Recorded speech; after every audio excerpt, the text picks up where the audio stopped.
salaamaaleykum wa rahmatullah waaw di leen ziar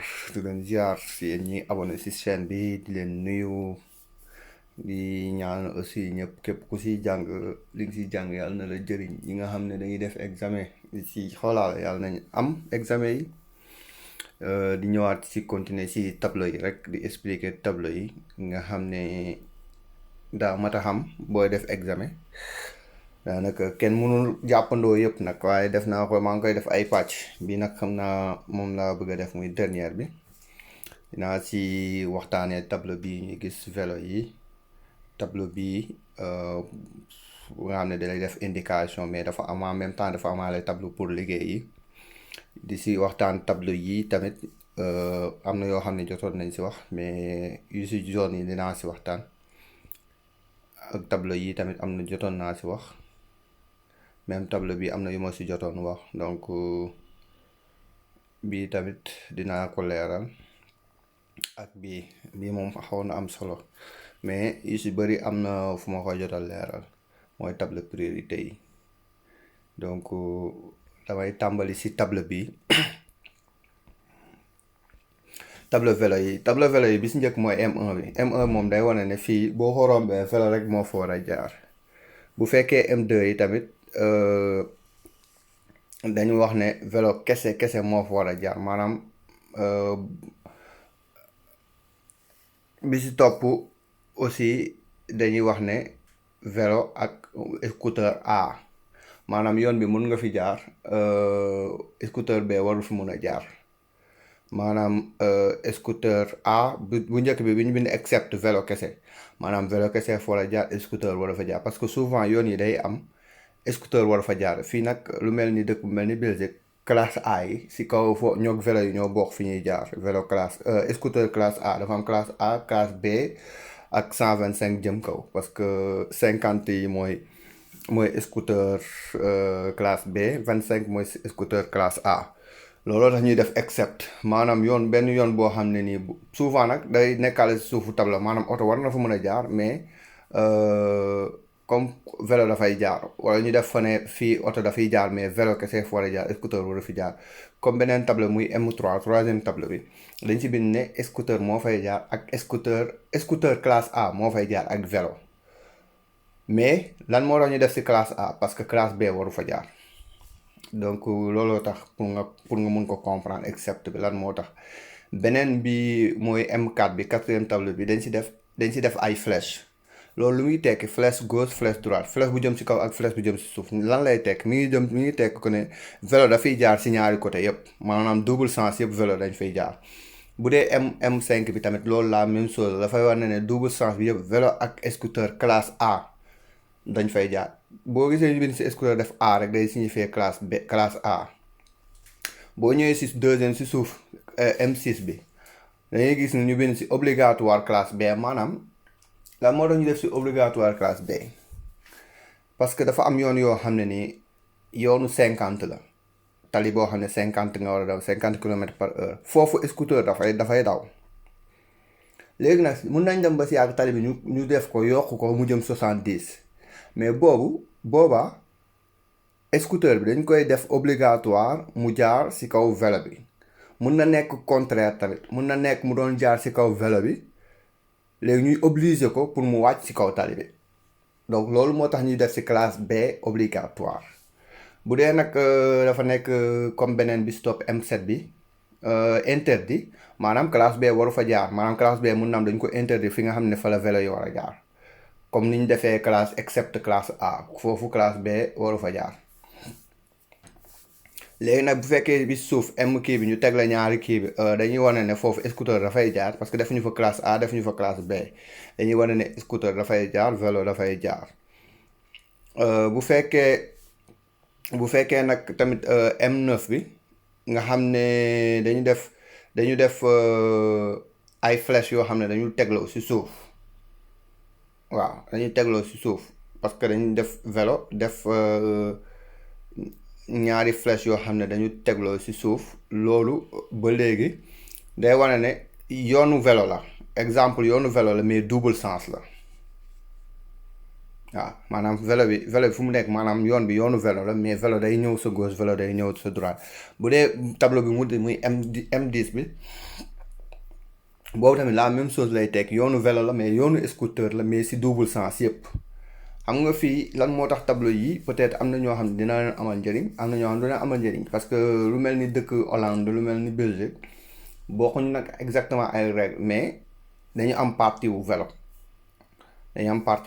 loolu aussi dafa jar a xam maanaam partie wu vélo bu fekkee dafa rouge ñu def si ay traits yu blanc yow mii dawal oto waroo fa gaare waroo fa yéeg tamit waroo fa dawal vélo doo nga fa war a jaar bon loolu pour peut-être en passage la ma expliqué waale ko ma ñëw si table bi waaw table bii nii topp si maanaam boo ko gisee rek indication la wuubale mooy indication bi ñu bind Bruges mooy Brugge ak Kortrijk mooy Kortrijk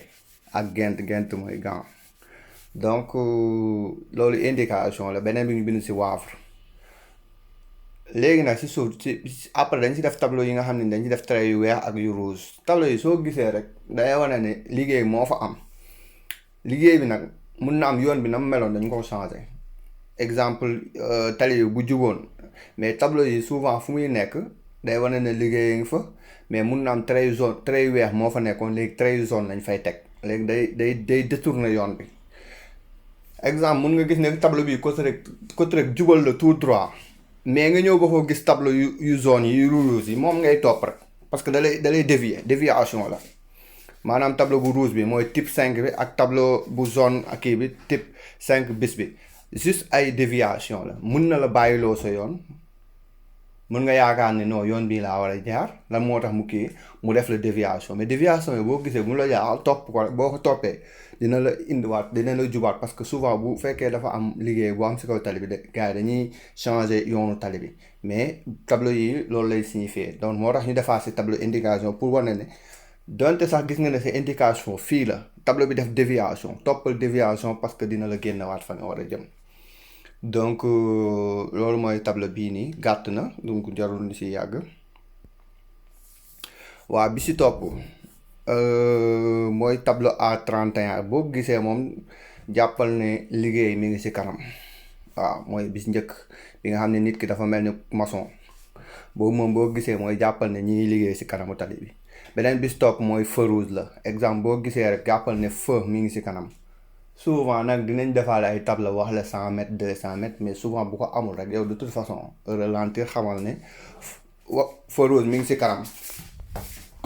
donc excusez-moi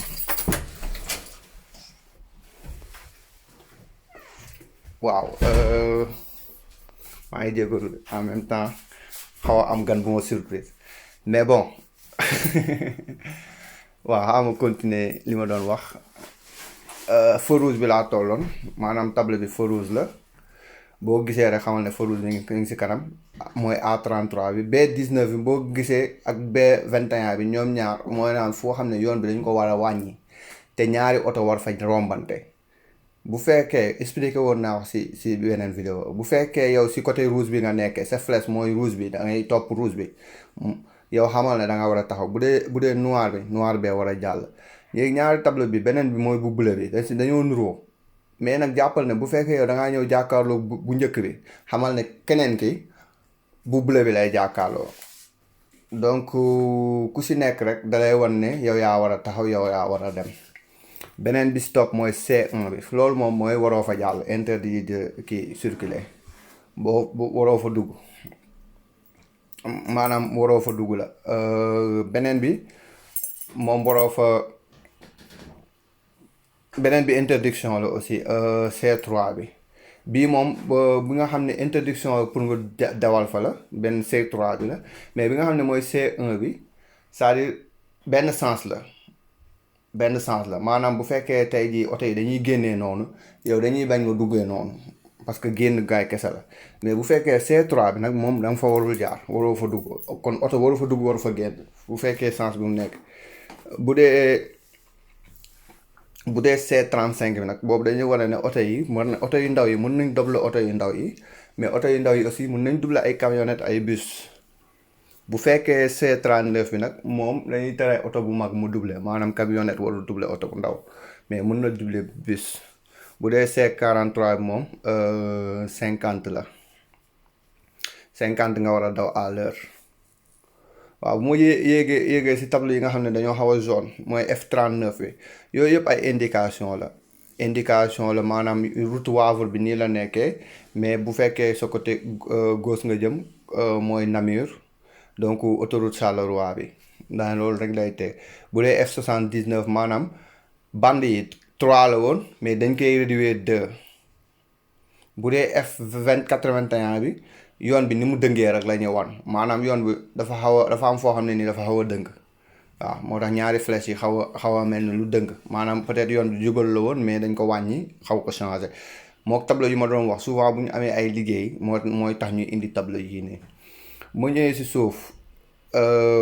tableau D1A bi obligation de continuer tout droit beneen bi mooy obligation de tourner à droite beneen bi mooy tamit jàddukaay sa gauche sa droite beneen tamit mooy c'est forcé pour nga jàdd sa gauche c'est forcé pour nga jàdd sa droite bii tamit mooy da ngay am droit continuer tout droit ak droit gauche beneen mooy da ngay am droit continuer tout droit ak droite beneen mooy F41 bi gis nga déviation bu fekkee da nga ñëw si yoon bi ñu def déviation mun nañ si def tableau bii ne la déviation léegi ça veut dire yoon boobu boo ko toppee route déviation fa nga bëggoon dem ba léegi di nga fa mën a yegg. waaw tableau F83 bi c'est juste maanaam yoon bi dañ fa jàllale dara passage la dans 250 mètres yoon bi day jàdd da ngay jaar si benn passage à niveau wala pont wala yu demee noonu donc bu dee F85 bi nag yoon bi dañ double sens la mën na am double sens bu amul barrière waaw ñii am na double sens boo xam ne 4 kii la bande de circulation la mooy F85 bu mujjee bi 4 bandes de circulation yi 2 yi dañuy demee nii 2 yi di ñëwee nii waaw bii moom expliqué woon naa ko vite fait la tableau bu njëkk bi 200 mètres mooy dans 200 mètres stop dans 150 mètres da nga war a taxaw dans 10 kilomètres sur une route de 10 kilomètres maanaam bu fekkee da ngay dawal distance su 10 kilomètres parce que tableau yi yëpp boo leen gisee rek dañuy nekk si suufu benn tableau benn bi mooy sortie camionnette benn bi mooy tali bi mën na neiger fii mooy mun nga fi gaare excepté bus yi kese ñoo fi war a daw fii cycliste yi kese ñoo fi war a daw fii circulation excepte locale maanaam bu dee ay ambulance ak yu demee noonu ñoo fi war a jaar type de 7 heures à 19 heures maanaam pour gaare la du lundi au vendredi tamit pour gaare la am nga droit gaare wala interdit nañ ko gaare fi bu fekkee type 4 bi mooy oto bi boo fi gaaree dañ lay lonk beneen bu mujjee bi mooy plus de 5 tonnes te souvent tableau yi yëpp moo fu ñuy nekk ni dafa am beneen tableau lu ñuy interdire wala pont bu mujjee bi par exemple plus de 5 tonnes maanaam pont boo xam ne 5 tonnes oto bu dépassé 5 tonnes waru fi jàll affaire yooyu quoi. waaw bii aussi vite fait la moins de 7 heures à 19 heures waxoon naa ko oto bi ñu lonk waxoon naa 5 tonnes yi wax naa mais fii mooy tableau bi si topp mooy bi ñu teg chaise roulante bi maanaam waroo fi gaare bu fekkee yow doo handicapé doo nga fi war a gaare te bu fi gaare day am carte boo xam ne mooy wane ne kii handicap la bu fekkee beneen bi si topp maanaam tableau yi yëpp boo xoolee ligne yu mag yi day wane ne rond point la mais sortie yi fan lañ nekk loolu tax mu génn ay sortie yi gauche droite en face xam nga genre rond point la beneen bi stop mooy yoon bi dafa dëng mais am na ñaari sortie yu nekk si côté xaw ma gauche xaw ma mais dañu xaw a parallèle quoi donc mooy ñaari tableau yi dend yi benn bi nga xam ne mooy type X5 bi mooy IX bi obligation de continuer tout droit la mais comme 4 lignes la woon comme 3 lignes la woon dañ ko dee wàññi mu nekk 3 waaw bu fekkee bi ñu bind type kii bi nag mooy flèche bi wàcc suuf loolu dañ mel ni sortie la sortie génnal waaw bi nga xam ne moo mujj mooy type XABCD bi xam nga ay flèche la mais flèche yi dañ koy teg si bord yi nga xam ne nii dañ fay tere ku fa gaare exemple am na benn photo bu ma publié woon si sama kii YouTube noonu rek ñaari 4 tableaux yi lay ànd souvent benn dañ koy teg si benn maanaam ñu ne la bu fekkee dafa yéeg si kaw mooy début bu fekkee dafa wàcc si suuf mooy dafa fin exemple ñu teg benn tableau boo xam dañu fay interdire exemple nga waroon fa gaari mais ñu indi fa ñaari tableau teg benn bi day amaale flèche bu jëm si kaw maanaam foofooy début bi benn mu amaale flèche bu jëm suuf maanaam foofooy fin bi donc la même chose beneen bi si kaw loolu lay tekki bi nga xam ne nii dafa am ñaari flèche ci kaw mooy distance bi nga xam ne foofu nga war a gaare distance bi ak bi kenn waratu fa gaare donc voilà xaw na vite fait mais bii nag moom bu njëkk bi F99 wax naa ko zone yi nga xam ne nii oto waru fa dugg boo fa dëkkul boo fa dëkkee tam 20 kilomètres nga war a daw par heure bu fekkee F99 vert bi circulation c'est permis mais nit ak vélo ñoo ko bokk bu dee nag dañ si def rouge maanaam loolu jeex na bu dee dañ si def ñaari tableau yëpp après dañ si def bu nekk trait bu rouge maanaam loolu c'est foofu la yam diggante fii ak fii ñu def si tableau bu rouge maanaam si su weesoo loolu su weesoo tableau bu rouge bi beneen règle moo fa am bi si topp mooy F99C ñoo bokk lu ñuy tekki rek circulation boo xam ne c'est permis par vélo nit ak ndaraan ñu def si tableau bu rouge maanaam interdiction bi foofu la yam waaw bii de moom waxoon naa ko sama tableau yi nga xam ne ni moom laa njëkkoon commencé mooy priorité mooy dans de requin 200 mètres am na priorité laisser priorité la 200 mètres am na laisser da nga war a bàyyi sa priorité beneen bi stop la bi si topp mooy dans 150 mètres am na stop mais am na priorité aussi bu la neexee mais bu fekkee dafa am stop am priorité da nga war a taxaw aussi stop bi mooy gën a valoir bu zone bi am lu weexle mooy route à priorité la boo fay dawal yow yaa am priorité kuy génn sa gauche kuy sa droite bi nga xam ne moo am baare bu ñuul bi mooy wane ne foofu la yem bi si suufam B13 bi ñu def si 250 mètres maanaam dans 250 mètres route priorité bi fa la yem bi si suuf maanaam yow yaa am priorité si ñuy génn si gauche ak si droite maanaam B15A bi donc mais am na ay yoon yuy génn la lay wan mais yoon yi yaa si am priorité waaw donc bi si topp tam loolu lay B15B bi loolu lay wane B15C bi loolu lay wane B kii bi ba B15G bi ba si suuf maanaam 4 1 2 3 4 5 6 7 7 tableau yi yëpp daanaka ñoo bokk li ñuy teg route prioritaire la mais am na ay yoon yu génn si wet gi mais yoon yooyu tamit teewul laa am bi nga xam ne mooy avant 3 dernières yi mooy B17 bi boobu lañ tuddee priorité à droite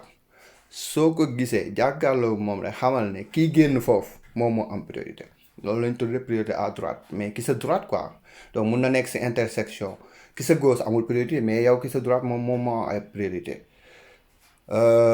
B19 bi B21 bi expliqué waat naa ko yoon bu ñu wàññi la yow bu fekkee si côté rouge bi nga nekkee xamal ne da nga war a taxaw bu fekkee côté ñuul bi nga nekkee xamal ne da nga war a dem c'est la même chose bu dee si bleu bi tamit yow weex maanaam rouge moom mooy danger bu dee yow yaa topp flèche bu rouge bi xamal ne da nga war a taxaw donc loolu laa leen indiloon tey di leen wax ne waaw ba beneen yoon ñu indiwaat beneen leçon ku nga xam ne am na lu muy laajte nga laajte ko dinañ si jéem a tontu wala bu fekkee lu ñu war a def la vidéo bu ñu war a def la dinañ ko defaat expliquer di leen wax kontaan nañ wasalaamaaleykum di leen wax abonné leen partager ñu ni neen la ku si nekk di nga am loo si jàng jàngale laa si jublu ak partager sama xam-xam ñi nga xam ne am na lu ñu xamul wala ñi nga xam ne dañuy fàtte parce que man mii dama siy jàngale donc daal loolu laa leen indiloon tey kon bonne continuation jërë ngeen jëf maa ngi kontaan aussi si commentaire yi di leen si sant aussi di leen wax voilà ñun ñoo ko bokk ñu ne neen la